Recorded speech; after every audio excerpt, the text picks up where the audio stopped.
Assalamualaikum warahmatullahi wabarakatuh. Perkenalkan, nama saya Ika Febriana. Pada kesempatan kali ini, saya akan membahas mengenai profil singkat dan analisis kinerja keuangan dari Bank Syariah Indonesia. Baik, untuk itu kita langsung masuk ke materi. BSI atau Bank Syariah Indonesia itu merupakan hasil dari penggabungan antara Bank Mandiri Syariah, BNI Syariah, dan BRI Syariah.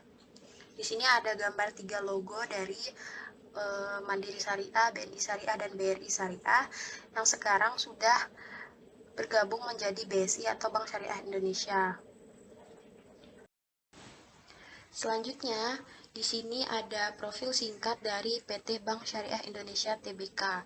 Sebelumnya, BSI ini beroperasi dengan nama PT Bank BRI Syariah. Industri mereka di bidang perbankan syariah. BSI didirikan pada tanggal 1 Februari 2021 atau 19 Jumadil Akhir 1442 Hijriah. Pendirinya yaitu pemerintah Indonesia. Kantor pusat BSI berada di The Tower, Jakarta, Indonesia. Tokoh kuncinya ada Heri Gunardi sebagai direktur utama dan Mulia E. Siregar sebagai komisaris utama. Total aset dari BSI senilai 240 triliun. Adapun pemilik dari BSI yaitu ada Bank Mandiri senilai 51,2%, Bank Negara Indonesia atau BNI senilai 25%, Bank Rakyat Indonesia atau BRI senilai 17,4%, DPLK BRI senilai 2%, dan Publik senilai 4,4%. Di sini ada sejarah dari BSI. Bank ini memulai sejarahnya pada tahun 1969 dengan nama Bank Jasa Arta. Lalu pada tanggal 19 Desember 2007, bank tersebut resmi diakuisisi oleh Bank Rakyat Indonesia.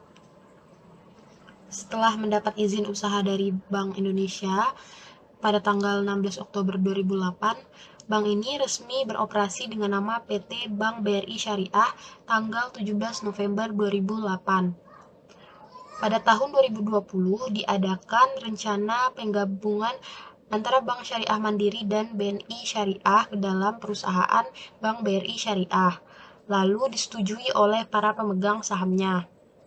Setelah mendapat izin dari OJK, pada tanggal 27 Januari 2021, bank ini resmi beroperasi dengan nama PT Bank Syariah Indonesia Tbk.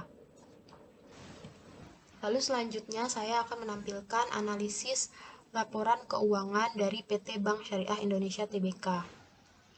Lalu di sini saya menampilkan laporan laba rugi dan penghasilan komprehensif lain untuk periode 3 bulan terakhir tanggal 31 Maret 2021 dari Bank Syariah Indonesia. Di sini bisa kita lihat laba bersih dari Bank BSI senilai 741,642 juta rupiah.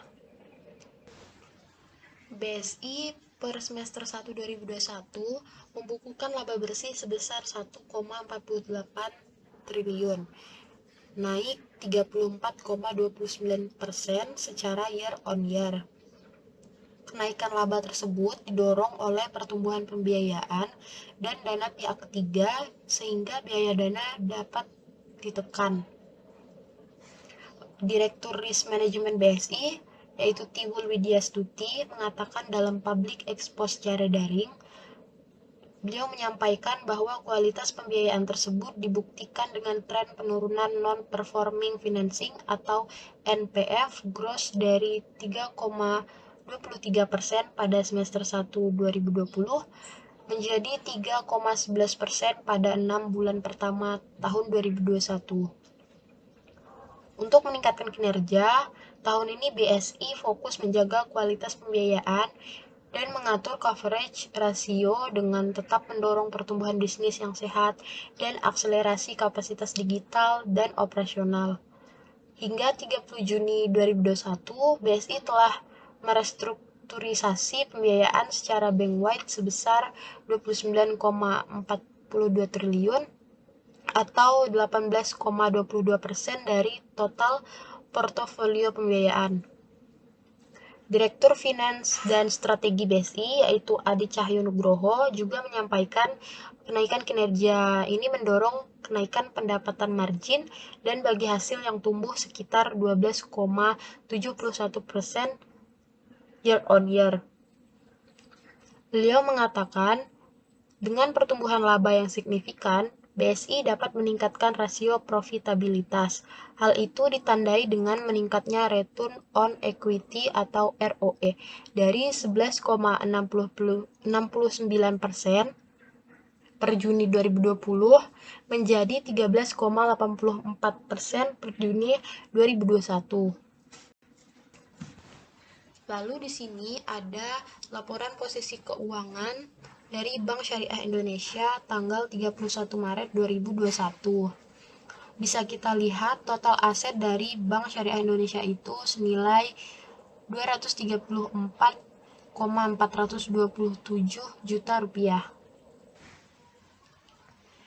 BSI mengambil alih dalam program Pemulihan Ekonomi Nasional atau PLN sampai 27 Agustus 2021. Realisasi program PEN tahap kedua BSI sebesar 3,35 triliun kepada 26,15 ribu nasabah dengan realisasi sebesar 72,3% dari target. Dengan kinerja tersebut, BSI berhasil mencatatkan total aset sebesar 247,3 triliun hingga Juni 2021. Torehan itu naik sekitar 15,16% secara year on year. Pada periode yang sama tahun lalu, total aset BSI mencapai 214,7 triliun. Direktur Information Technology BSI, yaitu Ahmad Safi'i, menyampaikan bahwa dari sisi digital, volume transaksi kanal digital BSI tumbuh sepanjang triwulan kedua 2021. Hingga Juni 2021, nilai transaksi kanal digital BSI sudah menembus 95,13 triliun. Beliau mengatakan, kontribusi terbesar berasal dari transaksi melalui layanan BSI Mobile yang naik senilai 83,56% secara year on year. Jika dirinci sepanjang Januari sampai Juni 2021, volume transaksi di BSI Mobile mencapai 41,99 triliun. Jumlah tersebut mengalami pertumbuhan sebesar 109,82%. Hal tersebut didorong oleh jumlah user mobile banking yang menembus 2,5 juta pengguna. Saat ini juga BSI sedang mengembangkan fitur BSI Mobile, yaitu fitur Know Your Customer Biometric. Dengan fitur biometrik ini, calon nasabah BSI itu dapat membuka rekening online melalui verifikasi foto wajah yang terintegrasi dengan data kependudukan dari Disdukcapil. Lalu dengan fitur ini, membuat calon nasabah tidak perlu video call saat tahap verifikasi data diri.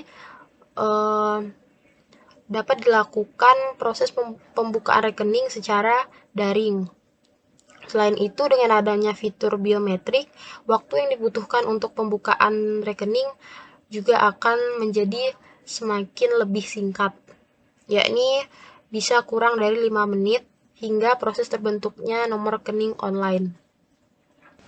Sekian pembahasan materi dari saya mengenai profil singkat dan analisis kinerja keuangan Bank Syariah Indonesia. Kurang dan lebihnya mohon dimaafkan. Wabillahi taufiq wal hidayah. Wassalamualaikum warahmatullahi wabarakatuh.